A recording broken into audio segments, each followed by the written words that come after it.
गोरखपुर के एनेक्सी भवन सभागार में भारतीय जनसंघ के संस्थापक डॉक्टर श्यामा प्रसाद मुखर्जी के संस्मरण पखवाड़े के तहत भाजपा के कार्यकर्ता सम्मेलन आयोजित किया गया।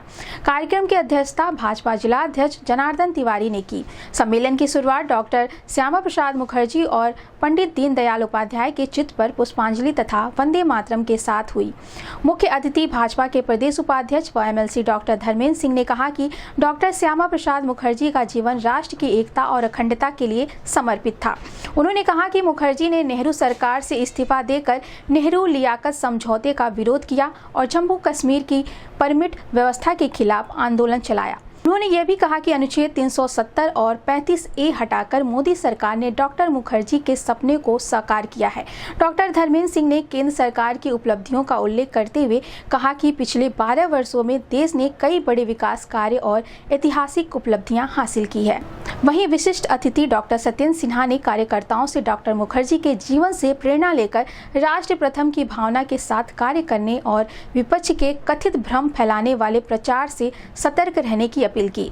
सम्मेलन में पूर्व केंद्रीय मंत्री श्री राम चौहान, सहजनवा विधायक प्रदीप शुक्ल, पिपराइच विधायक महेंद्र पाल सिंह, चिलुआपार विधायक राजेश त्रिपाठी सहित कई जनप्रतिनिधि और भाजपा पदाधिकारी मौजूद रहे। इस संबंध में गोरखपुर न्यूज से बात करते हुए भाजपा के प्रदेश उपाध्यक्ष व एमएलसी डॉक्टर धर्मेंद्र सिंह ने कहा, 23 जून से 6 जुलाई तक भारतीय जनता पार्टी का डॉक्टर श्यामा प्रसाद मुखर्जी जी संस्मरण पखवाड़ा चल रहा है।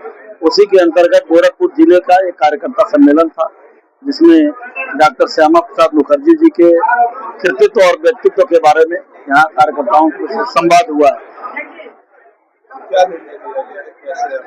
डॉक्टर श्यामा प्रसाद मुखर्जी जी ने जिन विचारों को लेकर काम किया, जो उनका देश के प्रति कमिटमेंट था, उन बातों को कार्यकर्ताओं के सामने रखा गया ताकि वो उससे प्रेरणा लेकर के आगे काम कर सके।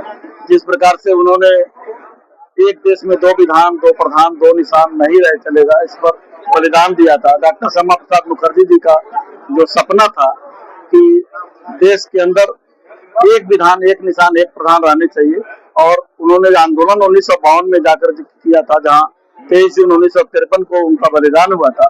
उन्होंने जम्मू में संकल्प लिया था, या तो मैं भारत का संविधान यहाँ लागू कराऊंगा या मैं अपने को बलिदान हो जाऊंगा।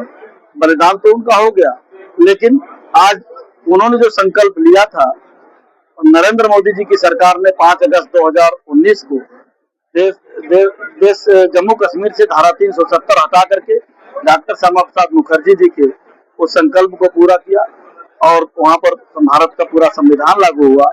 आज उनकी जन्मभूमि पश्चिम बंगाल में भी भारतीय जनता पार्टी का वो झंडा बुलंद हुआ है, भारतीय जनता पार्टी की सरकार बनी है। और यही जो सपना उनका था डॉक्टर श्यामा प्रसाद मुखर्जी जी का, वो नरेंद्र मोदी जी ने पूरा किया है। यही डॉक्टर श्यामा प्रसाद मुखर्जी जी के प्रति सच्ची श्रद्धांजलि है। मैं उनको विनम्र श्रद्धांजलि देता हूँ।